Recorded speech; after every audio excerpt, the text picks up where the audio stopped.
Servus beieinander, der Johann Barsi ist da. Zu unserem Grillfleisch oder am besten Entrecot Double, so ein Stück, brauchen wir natürlich die richtige Sauce, Barbecue-Sauce. Barbecue-Soßen gibt es so viele, wie es Barbecue-Meister gibt. Und jede ist die beste, auch meine. Und wie das geht, das sage ich euch jetzt. Auf was kommt es an bei der Barbecue-Sauce? Auf die richtige Harmonie zwischen Säure und Süße. Und mit der Süße fangen wir an. Wie ihr ja schon wisst, ich nehme gerne einmal einen Farinzucker her. Schmeckt halt einfach ein bisschen besser. Und lasse den schmelzen. Hopp.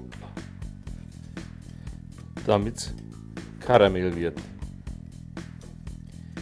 Und aufpassen, der Zucker, in dem Moment wo er schmilzt, hat er 140 Grad, 145 Grad. Hopp.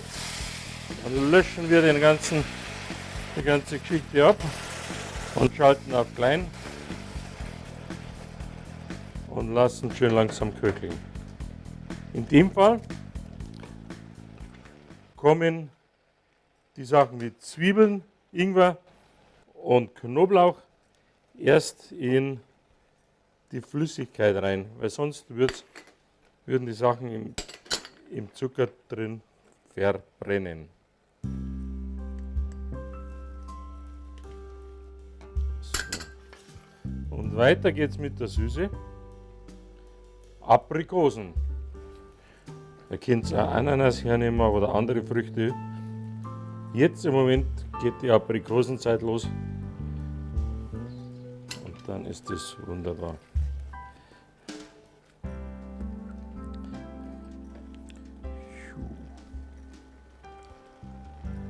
Schon geht's weiter. Guten Honig.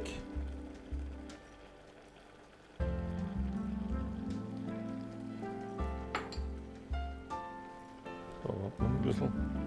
Und einen kleinen Schuss Weißweinessig.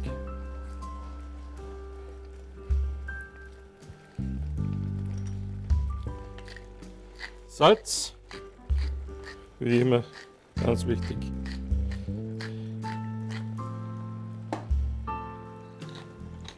Die Schärfe vom Pfeffer.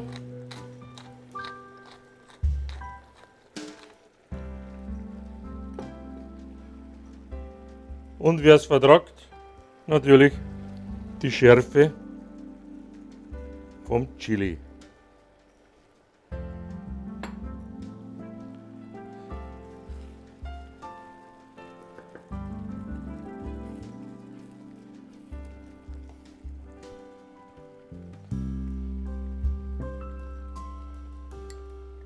Barbecue-Sauce ist gut mit ein bisschen am Zimt.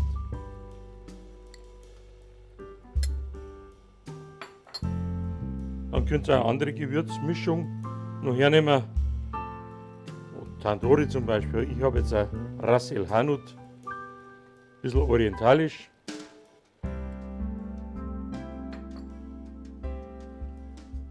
Und dann muss die ganze Geschichte kochen, bis alles weich ist.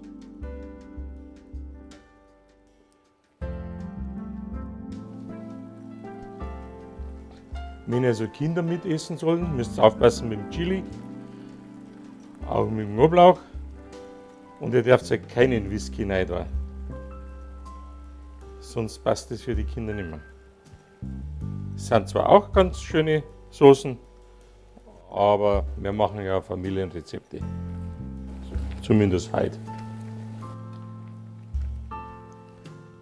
Und zum Schluss ein paar frische Kräuter, schönen Thymian aus unserem Garten.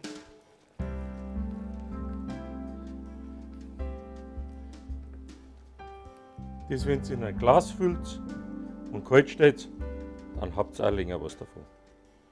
Ich wünsche euch viel Spaß beim Grillen. Servus beieinander. Und immer aufpassen, was Neues gibt.